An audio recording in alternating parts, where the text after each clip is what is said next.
Drench resistance in cattle is a hidden issue. Most cattle farmers don't realise that resistance is a problem and continue to use the same drench over and over again.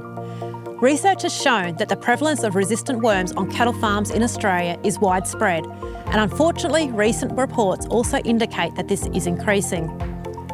We can see from recent trials that between 2/3 to 100% of farms investigated had resistance to at least one worm species.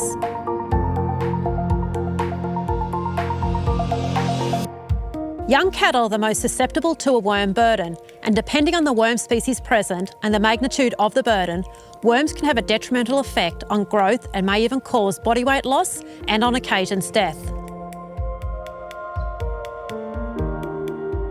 This can happen in many different ways. However, a couple of the most common scenarios are using the same drench routinely and frequently. What we need to remember is that there are often several different actives which belong to the same drench family.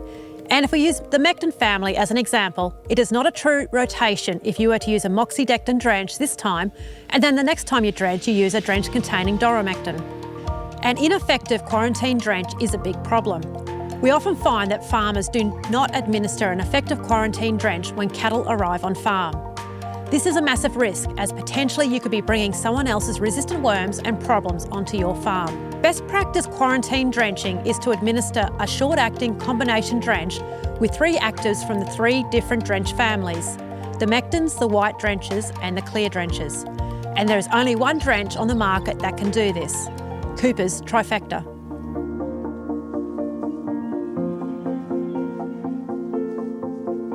Farmers often consider that pour-on or injectable drenches are easier to administer than oral drenches.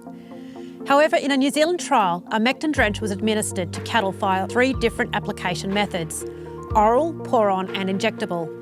The outcomes from this trial found that the oral formulation was the most effective in removing the worm burden. Most of the farms in this trial had some level of resistance present. Interestingly, the injectable formulation performed similarly to that of the pour-on formulation.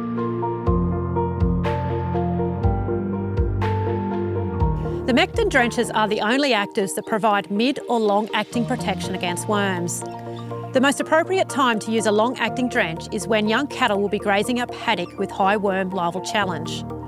I would also recommend a priming drench to be administered at the same time to ensure removal of the existing worm burden, and to also monitor worms during the course of the period of protection. On many occasions, a long-acting drench is not needed at weaning, as farmers often prepare a paddock for their weaners, meaning that the paddock has not been grazed by young cattle for many months, and there is likely to only be a low larval challenge present. This paddock would be considered low worm risk, and therefore an effective short-acting combination drench would be recommended at weaning, followed up by worm monitoring. Absolutely, but they should not be considered the silver bullet either. Firstly, a short-acting drench will remove a susceptible burden, and a combination drench like Cooper's Trifecta, with the 3 actives, will remove both susceptible and resistant worms. There is little residual activity in short-acting drenches, and therefore little advantage for any resistant survivors. There are no reports of resistance to the triple-active drench, Cooper's Trifecta. Research has shown that drench actives used in combination can slow the development of resistance. Using Trifecta as an example, which contains 3 actives from 3 different drench families, if there is resistance to Mectins present on farm, then the other 2 actives, the BZ and levamisole, within Trifecta should remove the Mectin-resistant worms. Farmers do, however, need to consider implementing both chemical and non-chemical approaches to worm control to ensure the longevity of effective drenches on farm.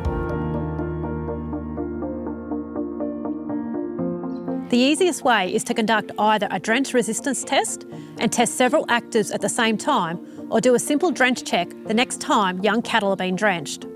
If you'd like to know more about drench resistance, drench checks, or Cooper's Trifecta, get in contact with your local Cooper's representative on 1800 226 511, or visit the Cooper's Animal Health website.